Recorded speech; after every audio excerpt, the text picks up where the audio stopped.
ബിസ്മില്ലാ അൽഹംദുലില്ലാ വസ്സലാത്തു വസ്സലാമു അലാ റസൂലില്ലാ വഅലാ ആലിഹി വഅസ്ഹാബിഹി അജ്മഈൻ. വിശുദ്ധ ഖുർആനിലെ ഏറ്റവും അവസാനത്തേതും 114-ാമത്തേതുമായ അധ്യായം സൂറത്തുൻ നാസാണ് ഞാൻ പരിചയപ്പെടുത്താൻ ഉദ്ദേശിക്കുന്നത്.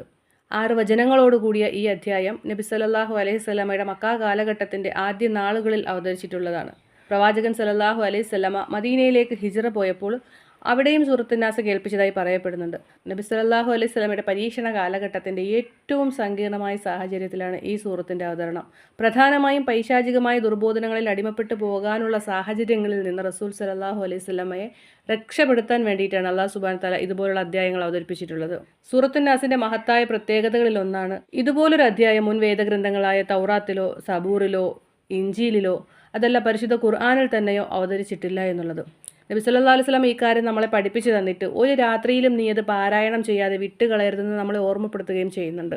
അള്ളാഹുവിനോട് അഭയത്തേട്ടം നടത്താൻ പഠിപ്പിക്കപ്പെട്ട 2 സൂറത്തുകളാണ് സൂറത്തുൽ ഫലക്കും സൂറത്തുൻ നാസും.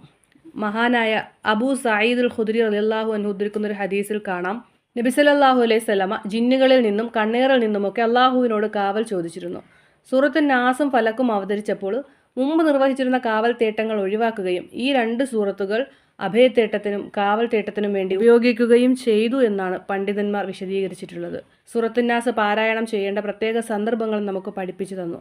എല്ലാ നിർബന്ധ നമസ്കാരങ്ങൾക്ക് ശേഷവും എല്ലാ പ്രഭാത പ്രദോഷത്തിലും 3 പ്രാവശ്യം പാരായണം ചെയ്യാനും രോഗിയായ ആൾക്ക് മന്ത്രിക്കാനും വിത്ർ നമസ്കാരത്തിലുമൊക്കെ പ്രത്യേകം പാരായണം ചെയ്യണമെന്ന് നമ്മളെ പഠിപ്പിച്ചു. നമ്മുടെ എല്ലാ അർത്ഥത്തിലുമുള്ള പ്രാർത്ഥനകൾ നടത്തേണ്ടത് അള്ളാഹുവിനോട് മാത്രമാണ്. റബ്ബ് എന്നത് നമ്മുടെ സൃഷ്ടി പരിപാലന സംരക്ഷണവുമായി ബന്ധപ്പെട്ടിട്ടുള്ള കാര്യമാണ്. നമ്മളെ സൃഷ്ടിച്ച് സംരക്ഷിച്ച് പരിപാലിക്കുന്നത് ആരാണോ അതാണ് നമ്മുടെ മലിക്ക്, ഉടമസ്ഥനായ അള്ളാഹു. അതുകൊണ്ട് ആ ഉടമസ്ഥൻ്റെ കൽപ്പനകളാണ് അടിമകളായ നമ്മൾ അനുസരിക്കേണ്ടതും അവനെ മാത്രമാണ് നാം ഇലാഹായി സ്വീകരിക്കേണ്ടതും എന്നാണ് ഈ സൂറത്തിൻ്റെ ആദ്യത്തെ 3 വചനങ്ങളിൽ അല്ലാഹു സുബ്ഹാനഹു വ തആല പറയുന്നത്. ഉൽ അഊദു ബി റബ്ബിന്നാസ് മലിക്കിന്നാസ് ഇലാഹിന്നാസ്.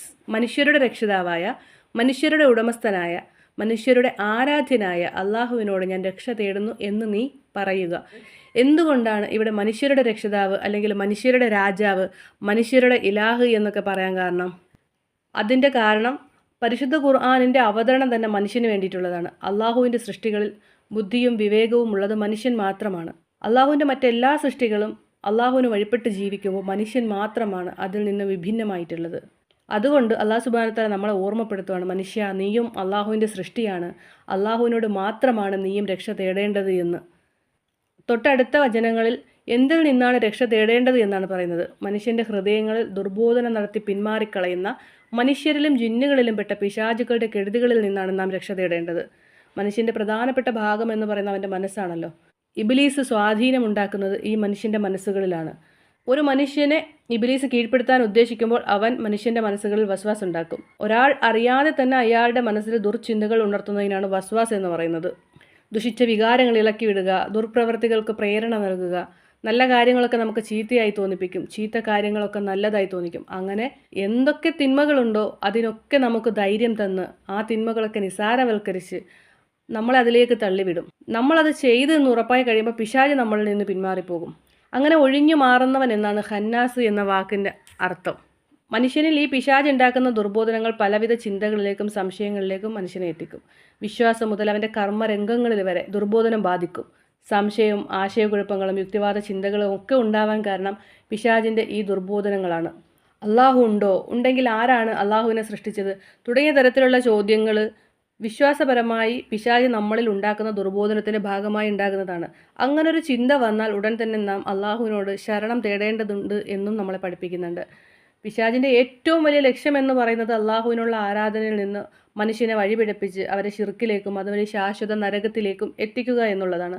ഒറ്റയടിക്കവൻ അങ്ങനെ മനുഷ്യനെ ശിർക്കിലേക്കും കുഫറിലേക്കൊന്നും കൊണ്ടുപോകില്ല. അതിനുവേണ്ടി മനുഷ്യൻ്റെ മനസ്സുകളിൽ വസ്വാസ് ഉണ്ടാക്കി പടിപടിയായിട്ടാണ് അവൻ അതിലേക്ക് അവരെ എത്തിക്കുന്നത്. ആദം നബി അലൈഹി ഇസ്ലാമിൻ്റെ കാലം മുതൽക്ക് പിശാജ് ഈ പണി തുടർന്നു കൊണ്ടേയിരിക്കുകയാണ്. തീർച്ചയായും പിശാജ് മനുഷ്യൻ്റെ പ്രത്യക്ഷ ശത്രുവാകുന്നുവെന്ന് പരിശുദ്ധ ഖുർആനിൽ അല്ലാഹു സുബ്ഹാനഹു വ തആല നമ്മളോട് പ്രത്യേകം ഉണർത്തിയൊരു കാര്യമാണ്. എന്നാൽ അള്ളാഹുവിനെ കുറിച്ചുള്ള ചിന്ത നമ്മുടെ മനസ്സുകളിൽ ഉണ്ടായാൽ അപ്പോൾ തന്നെ പിശാജ് പിന്മാറിക്കളയും. ജിന്നുവർഗത്തിൽപ്പെട്ട പിശാചുകളെ പോലെ തന്നെ മനുഷ്യവർഗത്തിലും പിശാചുക്കൾ ഉണ്ടെന്നാണ് അവസാനത്തെ ആയത്തിൽ അല്ലാഹു സുബ്ഹാനഹു വതആല നമ്മളോട് പറയുന്നത്. നമ്മളെ തെറ്റിലേക്ക് നയിക്കുന്ന എല്ലാ മനുഷ്യരും മനുഷ്യരിലെ പിശാചുക്കളാണ്. അതുകൊണ്ടാണ് സുഹൃത്തുക്കളെ തിരഞ്ഞെടുക്കുമ്പോൾ വളരെ ശ്രദ്ധിക്കണമെന്ന് റസൂൽ സല്ലല്ലാഹു അലൈഹി വസല്ലം നമ്മളെ പഠിപ്പിച്ചത്. നമ്മെ തെറ്റിലേക്ക് നയിക്കുന്ന നേതാക്കന്മാരാകട്ടെ, ആശയങ്ങൾ, പ്രസ്ഥാനങ്ങൾ, ഇതൊക്കെ മനുഷ്യനിർമ്മിതമായ പൈശാചികതയുടെ ഗണത്തിലാണ് ഉൾപ്പെടുന്നത്.